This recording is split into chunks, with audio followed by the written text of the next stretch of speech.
Vamos iniciar mais um programa Life and Law da Queens United TV e hoje nós vamos falar de um assunto, um problema humanitário que assola o mundo inteiro, sobre a fome no mundo. E vamos conversar com o Dr. Luiz Felipe Belmonte, senador suplente do Congresso Nacional, e o assunto que nós vamos tratar é sobre a erradicação da fome no mundo. Ontem eu estava vendo nas redes sociais e uma moça, uma mãe com 2 filhos, mandou uma mensagem no Instagram que falava sobre artistas de televisão, e ela manda uma mensagem: por favor, tenha misericórdia, estou passando fome com minhas 2 filhas, me ajudem. Dr. Luiz Felipe Belmonte, é um problema que está afetando a humanidade, né? É verdade. Primeiro, quero agradecer aí a honra e a satisfação de estar participando desse programa, que tem um alcance não só de pessoas, como de corações, né? Onde as pessoas realmente buscam entender quais os problemas e como contribuir para solucioná-los, né? Eu estive recentemente em Dubai, na Expo Dubai, onde participei de uma demonstração de um projeto que pretende fazer a erradicação da fome até 2030. Ou seja, daqui para lá nós temos, como dizem os chineses, toda caminhada de 1000 quilômetros começa com o primeiro passo. Então nós temos que olhar primeiro o primeiro passo. E não é só uma questão de segurança alimentar, é uma questão de segurança pessoal. Não por outra razão, em inglês as palavras hungry e angry são muito semelhantes. Então muitas das vezes a fome ela gera raiva, ela gera revolta, gera violência. Então, primeiro por uma questão humanitária, de que eu acho que todos têm direito minimamente a sobreviver, né? E sobreviver significa se alimentar, né? E a outra coisa porque nós temos alimentos no mundo para suprir toda a necessidade mundial. Hoje nós temos no Brasil, no mundo, uma população em torno de 8 bilhões de pessoas. E segundo estudos da FAO, da Unesco e outros organismos das Nações Unidas, nós temos aproximadamente 10% de pessoas que vivem em estado de famélico, né? Sendo metade deles na Ásia, 1/3 na África e em torno de 62 milhões na América Latina.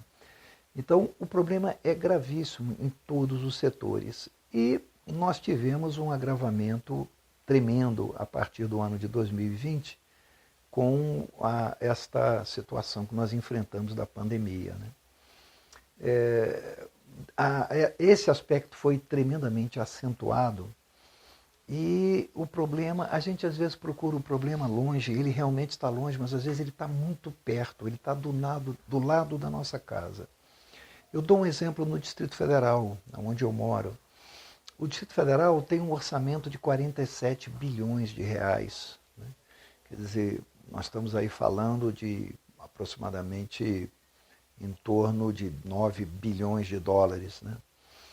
E com esse orçamento, você não seria concebível que você tivesse num quadradinho desse, com uma população de 3 milhões e meio, pessoas em estado de fome. E, no entanto, nós temos a 20 quilômetros do Palácio do Planalto, temos o Sol Nascente, que é considerada a maior favela horizontal da América Latina. Nós temos problemas em Santa Luzia, na Estrutural, onde as pessoas buscam alimento no lixo quando acha lixo. Isso é absolutamente deprimente. A gente não pode tolerar isso em plena capital do país, né? Então, é claro que tem que haver um projeto relacionado a isso. E alguns passos que nós, inclusive, identificamos e tivemos acesso na Expo Dubai foi a questão da horta comunitária. Primeiramente é o seguinte, por que não cada um plantar? Cada um plantar. Nós temos algumas cidades onde plantam-se muitas frutas, né? O tempo que eu morei na Europa, eu morei quase 9 anos na Europa, a gente vê muitas cidades onde você tem maçã, tem pera, até frutas silvestres, né? E elas são acessíveis à população. Aqui no Brasil nós temos manga, nós temos jaca, nós temos laranja, nós temos muita coisa que nasce quase que espontaneamente. É o celeiro do mundo, né? Claro. Olha, o Brasil, no ano passado, a safra brasileira ela foi gerando segurança alimentar para 6 anos. Só a safra do ano passado, em plena pandemia. Essa questão de para tudo, fica em casa e tudo bem, eu acho que nós nos defrontamos com um problema gravíssimo e que isso exigiu providências das mais diversas. Mas a gente percebeu também, Marilane, como as autoridades estavam despreparadas para enfrentar uma situação dessa. Então a gente viu muitas atitudes desequilibradas, e desequilíbrio vai gerar novos desequilíbrios. Se você disser para mim, fique em casa, eu fico. Eu tenho casa, eu tenho minha despensa cheia. Agora, quantas pessoas não têm nem casa? E quem tem casa que não tem nem o que comer? Então, tudo isso devia ser pensado. Como tratar essas pessoas mais vulneráveis, entende? E foi isso exatamente que gerou hoje o agravamento da fome no mundo. E hoje nós temos um agravamento decorrente desse paralisação. Ainda bem que os produtores rurais não acataram essa ordem do fique em casa, até porque eles estavam no campo. No campo. E no campo eles não tinham, como fazer, tinham como fazer esse trabalho e fizeram. E 6 anos de segurança alimentar e tanta gente passando fome aqui no nosso país e no mundo inteiro. Entende? Então é uma questão que passa por incentivo do empreendedorismo, porque você tem que gerar emprego e renda. Não adianta você falar que a solução do mundo é cuidar da primeira infância e a primeira infância tem que cuidar com educação. Ora, se essas crianças vão para uma escola sem estarem nutridas, elas sequer têm condição de absorver adequadamente os ensinamentos que lhes são ministrados. Não tem, falta concentração, falta... Então, se você também não procurar desenvolver a economia e incentivar o empreendedorismo, para com isso gerar condições para que esses pais tenham como nutrir seus filhos, você também não vai ter uma solução. Ou seja, nós estamos falando aí de um complexo integrado, onde todos os componentes da sociedade precisam cada um fazer sua parte, cada um desenvolver as suas atividades. Mas eu penso muito nisso, que foi o que foi mostrado lá. Por que aquela pessoa que bate tanto no Estado, que reclama tanto do governo, que faz tanta coisa, por que ele não planta uma hortazinha? E aquela horta dele lá, ele vai contribuir com aquelas pessoas que vão pedir pão na sua esquina, entende? Então eu acho que esse é o verdadeiro sentimento humanitário, sentimento cristão. Se você não quiser ter, por um lado, de religião do cristão, que seja humanitário. De pensar também no próximo, né? Uhum. Que você, pensando no seu próximo, você estará vivendo melhor. É tão bom fazer o bem, né? Então esse estudo que nós vimos, esse projeto de que as pessoas desenvolvam seus plantios e com isso, olha, você imagina se cada um, se 10% da população mundial resolver fazer alguma coisa de produção de alimentos para atender esses 10% que não têm o que comer, a gente já teria dado um grande passo para a solução da fome no mundo. Né? Perfeito. Sobre a erradicação da fome no mundo, próximo bloco continuamos com mais informações.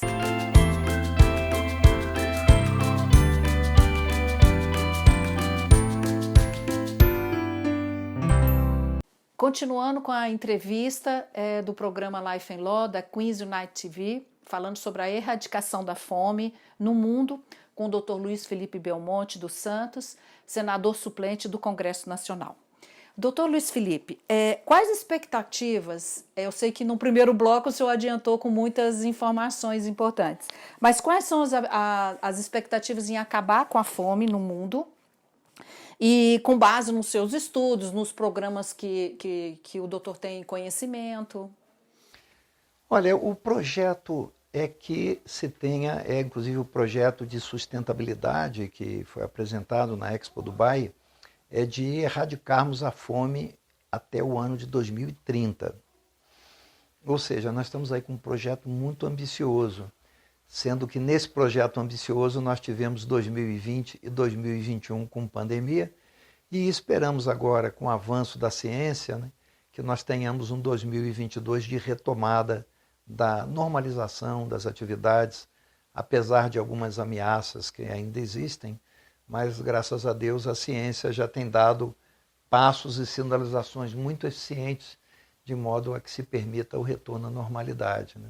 Os países, eles estão aderindo a essa causa? todos os países, ou há alguma resistência de um país ou outro? Olha, tudo também depende muito de questão cultural. Tem alguns países que têm essa questão de solidariedade muito marcada, né? Eu lembro que no período que eu morei na Inglaterra, os meus filhos, eles na escola, eles tinham um determinado período do ano em que eles se dedicavam a fazer projetos para angariar recursos para mandar para as comunidades africanas carentes. Já criando uma consciência. Ou seja, a cultura de solidariedade, entende? A preocupação com o coletivo. É, a parte caritativa, né? E sempre lembrando daqueles menos favorecidos, né? Então, é tudo uma questão muito de formação cultural, entende? Lá, pelo menos eu presenciei o cuidado que eles têm com relação a isso. Não por outro motivo, né? Lá na Inglaterra foi criado o escotismo, né? Onde Baden-Powell ele inventou um cumprimento que era com a mão esquerda, né? Que a mão esquerda era a mão do escudo. Então, quando cumprimentava com a mão esquerda, dizia que ele não tinha escudo com relação ao próximo. E onde ele colocava esses 3 dedos entrelaçados com o dedo mínimo da outra pessoa, porque o maior deve proteger o menor. Entende? Então, aqueles que são mais aquinhoados ou têm melhores condições, eles têm até por um dever, né, de procurar trabalhar e fazer também o seu trabalho social. Quando as pessoas percebem que receberam tanto, é claro, com seu esforço, com seu trabalho, com seu mérito, mas receberam tanto da sociedade, o que custa cada um também retribuir um pouco daquilo que receberam, pensando também nas outras pessoas, né? É uma coisa, é uma cena assim que dói muito, é você ver uma pessoa muitas das vezes pedindo um pão, né? Você imaginar que tem uma pessoa que precisa de um pão e você tem, e aquela pessoa precisa e você não dá, eu acho que é inconcebível, entende? Então eu acho que todos têm direito ao pão, como na oração que Jesus ensinou, né? Pão nosso de cada dia. Pão nosso de cada dia, que é algo tão importante e abençoado, né? Então, realmente então eu algo, vejo que o programa maior, a essência desse programa é a conscientização da humanidade para esse... É a questão da conscientização, é uma questão cultural, é uma questão de fazer cada um entenda o compartilhar, o produzir, entende? Por que não produzir? Quantas pessoas são proprietários de áreas e... Improdutiva. Não fazem nada naquelas áreas. Eu até conheço pessoas que trabalham em áreas próprias, gerando produção de alimentos para doar. Eu conheço isso é muito bonito, isso devia ser multiplicado, devia ser replicado, porque às vezes as pessoas já têm as suas atividades pessoais que geram o seu sustento, né? E o que custa fazer um pouquinho mais e dar um pouquinho mais? Se cada um der um pouquinho mais, a gente com certeza terá muita gente mais assistida com relação a isso. E um mundo né? melhor para todos, né, doutor Luiz Felipe? Um mundo melhor de viver, que né? acaba voltando para a gente. Um mundo sem fome certamente será um mundo com menos raiva, com menos violência, entende? Então, é algo realmente que está na raiz do problema social, a condição de que as pessoas tenham acesso a alimentos. Ah, perfeito. Próximo bloco, vamos continuar ainda tomando essa consciência, mudando o mindset para a solidariedade.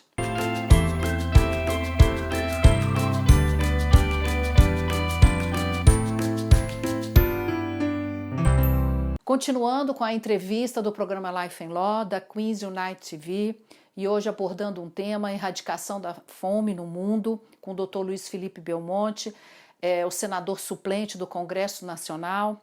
Doutor Luiz Felipe, na década de 80 eu me lembro que vários artistas do mundo todos, renomados, se juntaram para fazer shows com o objetivo de acabar com a fome no mundo. E isso que já se passaram mais de 4 décadas e ainda estamos com o mesmo problema. E hoje o doutor acabou de falar que a pandemia realmente agravou mais ainda essa situação.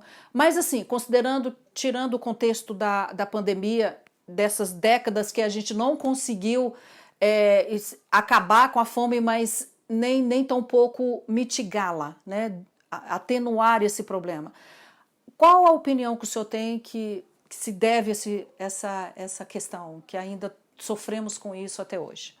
Primeiro, eu me lembro muito bem desses movimentos, né? Eu me lembro, inclusive, que George Harrison foi um que fez um grande trabalho, houve uma mobilização pelo problema da Etiópia, que era um problema gravíssimo na época. Michael Jackson, a banda Queen. Exato, então foi uma movimentação muito bonita e um exemplo para o mundo, né, de solidariedade. Né? Mas veja, o que me parece que é decisivo com relação a isso é a participação e a atitude dos governos. É claro que o passo que cada um pode dar é importante, mas políticas públicas também precisam ser desenvolvidas nesse sentido. Né? No governo brasileiro, nós tivemos agora um trabalho muito bem feito de desenvolvimento, porque você tem que dar abertura para desenvolvimento tecnológico, onde você consegue uma colheita muito mais farta por hectare com o desenvolvimento de tecnologias de ponta. Né? E isso foi desenvolvido nesses anos agora passados, 2019, 2020, 2021, pelo governo brasileiro, e que gerou essa segurança alimentar a cada ano, de 6 anos de segurança alimentar. Então, é muito importante porque você precisa, primeiro, de ter leis adequadas, equilibradas, que favoreçam e facilitem esse desenvolvimento também, tanto a nível micro quanto a nível macro. Né? E você precisa também de um executivo eficaz que estabeleça diretrizes com relação a isso. Né? Então, isso passa pela orientação dada nas escolas, isso passa pela formação da cultura dentro de casa, isso passa pelo sentimento de solidariedade com as pessoas. Isso tem a contribuição também dos grupos religiosos, que também sensibilizam as pessoas pelo que nós chamamos e devemos ter, né, amor ao próximo. Né? A sociedade civil. Muitas das vezes é tão falado, né? A sociedade civil organizada, as empresas do terceiro setor. Né? Quer dizer, isso tem que ser um esforço conjugado de diversos fatores e vetores, né? Que possam juntos chegar nesse resultado que nós queremos. Nós ficamos com 2 anos de defasagem. Nós tínhamos 10 anos para trabalhar, nós temos 8. Então nós temos que acelerar, porque quem tem fome tem pressa. A fome não pode esperar. Então, hoje é uma questão de conscientização urgente, imediata.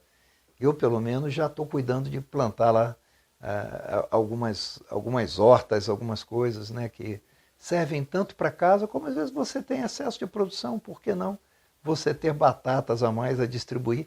Cada um pode fazer a sua parte. É aquela coisa que até John Kennedy dizia, né? Não pergunte o que o seu país pode fazer por você, mas sim o que você pode fazer pelo seu país. E você pode fazer muito pelo seu país e pode fazer muito pelo próximo, muito pelo outro também, né? Então é isso que eu acredito, é isso que nós já fazemos, é isso que nós incentivamos. Mas você tendo boas políticas públicas de governança, com o executivo focados com esse objetivo, né? E é aquela questão de, principalmente também, o lado da educação, né? É aquela questão que Pitágoras dizia já há muitos anos, né? Eduque as crianças para não precisar punir os adultos, entende? Então, quando você educa as crianças, e aí eu volto àquele tema que tratamos no começo, né? Educação significa capacidade da criança de absorver aquele ensinamento que lhe é ministrado. Logo, você tem que ter a geração de emprego e renda. Incentive-se o empreendedorismo, porque é isso que vai gerar o emprego e a renda para que um pai possa nutrir seu filho. E assim você vai formando um círculo virtuoso e as coisas vão acontecendo de forma a termos uma sociedade mais plena, uma sociedade mais feliz, onde haja mais oportunidade para todos. Nós temos estado em alguns lugares e visitado pessoas vulneráveis. E o que a gente percebe é que essas pessoas, sim, precisam de assistência, precisam de alimentação. Mas sabe o que eles mais pedem? Eles pedem oportunidade. Porque eles querem ter a dignidade deles, de ter as coisas conquistadas por eles. A independência. É isso que mais eu vejo em locais extremamente pobres e vulneráveis. Porque nós andamos em locais para conhecer a realidade. Não se vai conhecer a realidade sentado num sofá ou num gabinete. Você tem que ir lá ver o que está acontecendo. Então, se uma pessoa necessitada tiver que fazer uma escolha entre uma cesta básica e um emprego, ela vai querer um emprego. desde que ele já tenha alguma coisa para comer, né? Porque a cesta básica vai atender a necessidade imediata. O que eu defendo as políticas assistencialistas, elas são importantes. Mas mais importante é você ter uma política que gere oportunidades. Porque você vai, muitas das vezes, como hoje nós temos uma política do Auxílio Brasil, que é o fornecimento de uma doação de R$ 400 para as famílias necessitadas. Ele é importante, porque é uma forma, primeiro, de você possibilitar a sobrevivência das pessoas. Depois, de uma certa forma, viabiliza o giro da riqueza. E isso significa o movimento da economia também. Mas você também precisa começar a dar portas de saída do assistencialismo, de maneira que as pessoas possam caminhar com suas próprias pernas. Porque eu tenho certeza, as pessoas se sentem muito realizadas quando elas conquistam alguma coisa, entende? Eu vi, o outro exemplo que eu tive na Inglaterra é que eles fazem aquelas feiras onde eles colocam disponíveis aqueles objetos que eles não vão mais usar, né? Muitas das vezes eles podiam doar aquilo, mas eles não doam, eles vendem, que seja por £1, mas eles não querem que a pessoa que vai adquirir perca a sua dignidade de dizer que adquiriu aquilo com seu próprio esforço, né? Então as pessoas se sentem bem quando elas conquistam com o seu próprio esforço também. Então é um conjunto de fatores, né? De assistencialismo, mas também de oportunidade e de possibilitar que cada um tenha o exercício da sua dignidade. Então é esse conjunto todo de atividade do governo, da sociedade organizada e o passo que cada um pode dar, que com certeza irá sensibilizar novas pessoas para participar dessa corrente, desse elo de fé, de harmonia, desse elo de verdade, de vontade.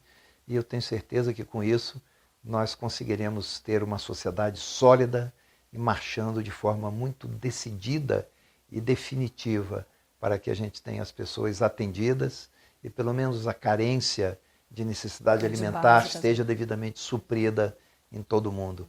Esse é o nosso foco e será um grande dia para a humanidade, o dia que nós tivermos conseguido esse objetivo e não só conseguido, mantido, né? Que nós temos que conseguir e depois manter. Tem que ser sustentável, isso, né? Claro, claro. Dr. Seulício Belmonte, eu gostaria de agradecer por ter aceito o convite do nosso programa Life and Law da Queen's United TV. Olha, eu me sinto imensamente honrado de poder estar dialogando e falando alguma coisa de nossas impressões aí ao longo dessa caminhada, né?